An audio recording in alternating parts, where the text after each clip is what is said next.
Hi friends, welcome to Chennai lunch. இன்றைக்கி நம்ம பார்க்க போகிறது குடைமிளகாய் மசாலா. இது சப்பாத்திக்கு சாதத்துக்கு ஏற்ற மாதிரி ஒரு சைட் டிஷ்ஷாக இருக்கும். வாங்க எப்படி செய்கிறதுன்னு வீடியோக்குள்ளே போகலாம். வீடியோக்குள்ளே போகிறதுக்கு முன்னாடி இந்த சேனலை சப்ஸ்கிரைப் பண்ணாதவங்க சப்ஸ்கிரைப் பண்ணிக்கோங்க. இப்போ மசாலா ரெடி பண்ணிடலாம். அதுக்கு ஒரு பேனில் ஹீட் பண்ணிக்கலாம். 2 டீஸ்பூன் அளவுக்கு தனியா போட்டுக்கோங்க. காரத்துக்கு ஏற்ற மாதிரி 3 வரமிளகாய் போட்டுக்கலாம். எள்ளு, கருப்பு எள்ளு இல்லைன்னா வெள்ளை எள்ளு, அது 1 டீஸ்பூன் அளவுக்கு போட்டுக்கலாம். இப்போது வறுத்த வேர்க்கடலை அது ஒரு 1/4 கப் அளவுக்கு போட்டிருக்கேன். எல்லாத்தையும் நல்லா 3த்தையும் நல்லா வறுத்து ஆற விட்டுடலாம்.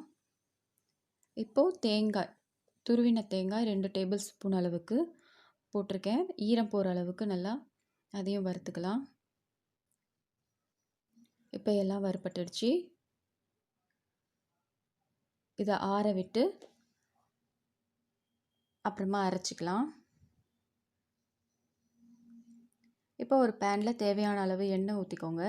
எண்ணெய் நல்லா காஞ்சதுக்கப்புறமா 1 டீஸ்பூன் அளவுக்கு சீரகம் போட்டு நல்லா பொரியட்டும். ஒரு 6 பல் பூண்டு பொடிசாக அரிஞ்சு வச்சுருக்கேன், அதையும் போட்டு நல்லா வறுத்துக்கலாம்.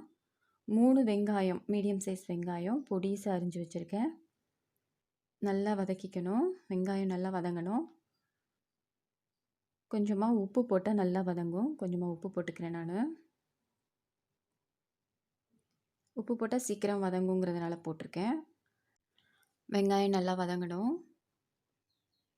நல்லா வதங்கட்டும். வதங்கினதுக்கப்புறமா 1/4 டீஸ்பூன் அளவுக்கு மஞ்சத்தூள், 1 டீஸ்பூன் அளவுக்கு தனி மிளகாய் தூள் எல்லாத்தையும் போட்டு நல்லா வதக்கிக்கலாம், பச்சை வாசனை போகிற அளவுக்கு.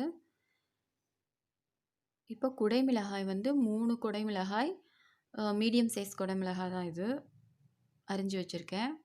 அதையும் போட்டு நல்லா வதக்கிக்கலாம்.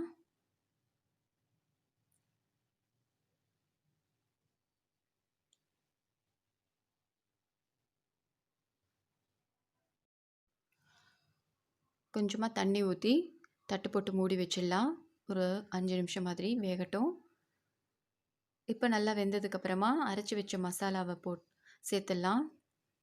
குடைமிளகாய் மசாலாவோட சேர்த்துட்டு, எந்தளவுக்கு உங்களுக்கு கிரேவியாக வேணும்னா அந்தளவுக்கு நீங்கள் தண்ணியாக ஊற்றிக்கோங்க. இப்போ நல்லா 2 நிமிஷம் மாதிரி நல்லா வதங்கட்டும். இப்போது கொஞ்சமாக கொத்தமல்லி தூவி நம்ம இப்போ பரிமாறிடலாம். இந்த குடைமிளகாய் மசாலா சப்பாத்திக்கு சாதத்துக்கு ஏற்ற ஒரு அட்டகாசமான சைட் டிஷ்ஷாக இருக்கும். நீங்களும் வீட்டில் ட்ரை பண்ணி பார்த்துட்டு எனக்கு கமெண்ட் சொல்லுங்கள். இந்த வீடியோ உங்களுக்கு பிடிச்சிருந்தா லைக் பண்ணுங்கள், ஷேர் பண்ணுங்கள், சப்ஸ்கிரைப் பண்ணுங்கள். மறக்காமல் பெல் பட்டனை கிளிக் பண்ணுங்கள். அப்போ தான் நான் போடுற எல்லா வீடியோஸும் உங்களுக்கு நோட்டிஃபிகேஷன் ஆகும். நன்றி, வணக்கம்.